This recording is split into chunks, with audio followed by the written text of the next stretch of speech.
할머니, 이가 없으면 음식을 어떻게 먹어? 내 이빨 많으니까 몇 개 뽑아서 줄게. 선생님, 제 이빨을 뽑아서 할머니한테 주세요.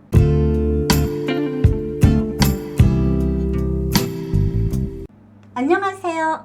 오늘 영상은 어른들이 자신을 뒤돌아보는 그런 시간이 되었으면 좋겠어요. 7살 손녀의 한마디의 큰 충격? 세상살이는 점점 힘들어지면서 인간의 냄새가 점점 사라지고 결혼을 해도 자기주의가 강해지면서 원만한 결혼 생활이 갈수록 힘든 세상이에요. 제일 먼저 상처를 받는 것은 어린 자녀들이에요. 그나마 건강한 가정과 건강한 부모, 자녀들이 많아서 살만 나는 세상이며 요즘은 자식이 결혼을 안 해도 걱정, 결혼을 하면 혹시나 이혼을 하지는 않을까, 그것도 걱정이고, 자식은 애물단지라서 이래도 걱정 저래도 걱정이 된다고 하네요. 요즘은 조부모와 살아가는 손자녀들이 많이 있어요. 그래서 자식은 부모가 죽는 순간까지 걱정을 하면서 돌아가시는 것이 부모예요. 오늘의 사연도 가슴이 뭉클한 사연이에요. 70세가 넘은 노부부는 나름대로 세상을 행복하게 살아가고 있었어요. 뒤늦게 얻은 외아들이 결혼을 합니다. 여자친구가 결혼할 사람이라고 집으로 인사를 하러 왔어요. 보는 순간 결혼 상대자는 아니다, 그런 생각이 들었어요. 집에 온 손님이라 정성껏 대접을 하고 며칠 있다가, 아들아, 그 색시는 결혼 상대자가 아니다. 어른들이 보는 눈이 정확해. 결혼을 하지 말았으면 좋겠다고 당부를 했지만 자식을 이기는 부모는 없다고 결국 결혼을 했어요. 결혼하자마자 시에 부모님이 있는데도 싸우고 웃 어른을 몰라보는 한마디로 철부지, 요즘 버릇없는 젊은이라는 생각을 하면 좋을 것 같아요. 결혼을 한 지 1년 만에 이혼을 했습니다. 부모님은 단호하게 이야기를 했어요. 이혼을 하는 것도 좋지만 손녀딸은 둘이 알아서 하라고, 할머니는 책임을 안 진다고 수없이 이야기를 했어요. 며느리가 이혼을 하면서 하는 소리가 얼마나 큰 충격인지 몰라요. 시아버지도 퇴직을 하시고 빈둥빈둥 노는데 부업으로 심심하지 않게 손녀딸을 키우세요. 일거리 있어서 걱정할 것도 없고 애는 저절로 크잖아요. 그 소리를 듣는 순간 시아버지는 충격으로 쓰러지고 요양원에서 3년 계시다가 돌아가셨어요. 아들이 핏덩어리를 데리고 집으로 와서 하는 소리가, 엄마, 얘 안 키우면 고아원으로 보낸다고 협박을 하고 어쩔 수 없이 고민을 하다가 데리고 오라고 해서 애만 맡겨놓고 아들놈도 그 길로 발길을 끊었습니다. 100일도 안 된 손녀딸은 할머니와 같이 살고 있었어요. 시간이 흘러가면서 손녀딸이 불쌍하다는 생각이 들면서 부모를 생각하면 미워를 했다가, 너도 죄가 있다면 이 세상에 태어난 죄뿐이고 부모를 잘못 만난 것 뿐이 없는데 어쩔 수가 없다. 어느 날 마음을 고쳐먹고, 그래, 뒤늦게 자식을 얻었다는 생각으로 키우기 시작을 했어요. 아이가 말을 하기 시작하면서 엄마라고 부르는 것을 보면 엄마 얼굴도 모르고 할머니한테 엄마라고 부르는 것이 불쌍하기도 하고 어쩔 수가 없었어. 이것도 내 복이다, 이렇게 이안을 하면서 딸처럼 키웠어요. 어린 손녀딸은 성장을 하면서 할머니의 말동무, 동반자가 되었어요. 바늘과 실의 역할을 하는 거예요.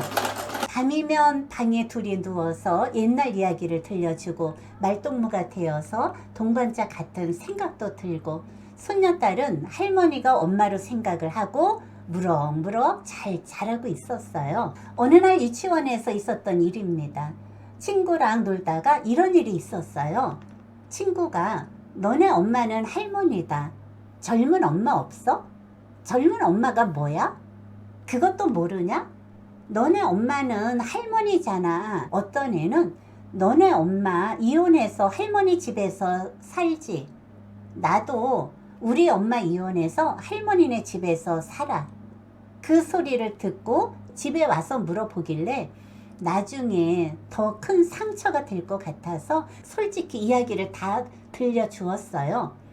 어린아이가 이혼이라는 게 무엇인지는 알지는 못하지만 그대로 받아들였어요.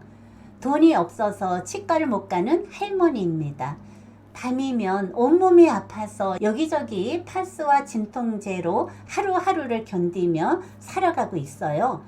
할머니 옆에서 고사리 같은 손으로 집안일도 거들고 유치원을 갔다가 오면 안마를 해주고 아파서 끙끙 앓는 소리를 하면 어린 것이 자다가 말고 할머니 아프지 마.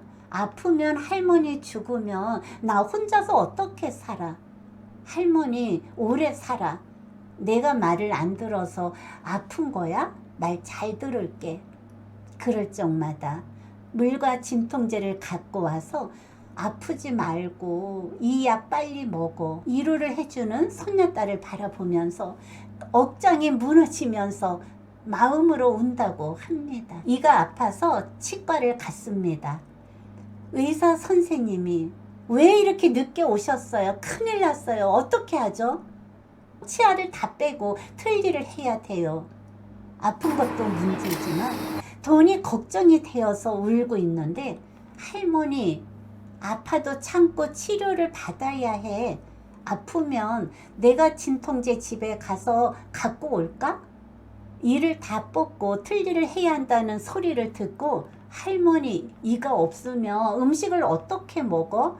내 이빨 많으니까 몇 개 뽑아서 줄게. 선생님 제 이빨을 뽑아서 할머니한테 주세요. 이 소리를 듣는 순간 의사는 너무 큰 충격을 받았다고 합니다. 어느 날 권사님이 신방을 오셨어요. 할머니 어디 아프세요? 고민이 있어요? 자꾸 묻자 이야기를 했어요.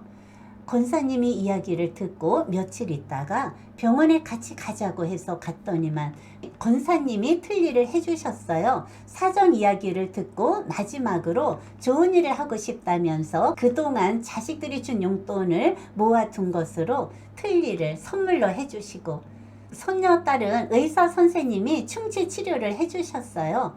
쥐구멍에도 볕들날이 온다고 이런 것을 두고 하는 말이 아닌가. 아들은 엄마 몇 달만 아이를 맡긴다고 하면서 7년이란 세월이 지나도 소식이 없고 아들을 생각하면 사람인가? 짐승도 자식을 사랑하는데 못된 짐승만도 못하다고 하네요. 주변 사람들의 도움으로 따뜻한 세상을 살아가고 있으니 얼마나 좋은가. 겨우 7살 된 손녀딸의 소원은 이것이라고 합니다.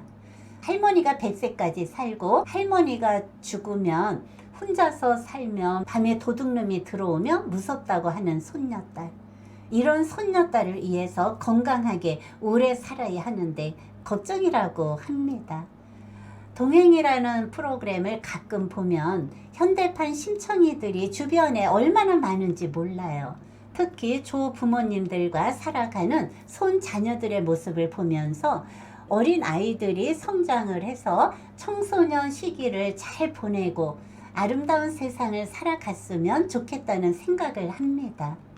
더불어서 주변에 따뜻한 사람이 있어서 살맛 나는 세상이고 살기 좋은 곳, 이런 세상을 만들기 위해서는 주변에 어른들의 관심과 도움이 필요합니다. 지금까지 시청해 주신 여러분 고맙습니다.